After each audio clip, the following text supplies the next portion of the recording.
ఈ రోజు ఒక సంచలనాత్మక అంశంపై చర్చించబోతున్నాం.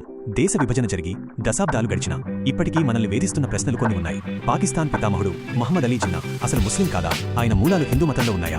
అన్నిటికీ మించి దేశ విభజనకు అసలు కారణం మతమా, లేక హిందూ సమాజంలో వేళ్లూనుకున్న కుల వివక్ష? నిజాలు తెలుసుకోవాలని ఉందా? అయితే ఈ ప్రత్యేక కథనం మీకోసమే. మహమ్మద్ అలీ జిన్నా కుటుంబ నేపథ్యం మరియు వారు ఇస్లాం మతంలోకి మారడానికి గల కారణాల గురించి చరిత్రకారులు వెల్లడించిన మరిన్ని వివరాలు ఇక్కడ ఉన్నాయి. 1. జిన్నా తాతగారి నేపథ్యం. మహమ్మద్ అలీ జిన్నా తాతగారు ప్రేమ్జీ భాయ్ ఠక్కర్. ఆయన గుజరాత్లోని పనేలి గ్రామానికి చెందిన లోహానా హిందూ కులానికి చెందినవారు. వీరు రాముడి వంశానికి చెందిన రఘువంశీలుగా కూడా పిలువబడేవారు. వెలివేత మరియు మతమార్పిడి.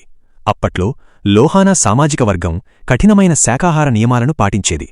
అయితే ప్రేమ్జీ భాయ్ ఆర్థిక పరిస్థితుల రీత్యా చేపల వ్యాపారం, ఫిష్ ట్రేడ్ ప్రారంభించారు. ఇది ఆ కుల ఆచారాలకు విరుద్ధమని భావించిన అగ్రవర్ణ పెద్దలు వారి కుటుంబాన్ని కులం నుండి బహిష్కరించారు. ఆస్ట్రసైజ్డ్. 3. తిరిగి రావడానికి ప్రయత్నం. ప్రేమ్జీ భాయ్ తన తప్పును క్షమించి తిరిగి కులంలోకి చేర్చుకోవాలని కోరినప్పటికీ నాటి కుల పెద్దలు అందుకు నిరాకరించారు. ఈ అవమానం మరియు వివక్ష వల్ల ఆయన కుమారుడు అంటే జిన్నా తండ్రి అయిన జిన్నాభాయ్ పూంజభాయ్ తక్కర్ తీవ్ర మనస్తాపానికి గురై ఇస్లాంలోని ఖోజా శాఖను స్వీకరించారు.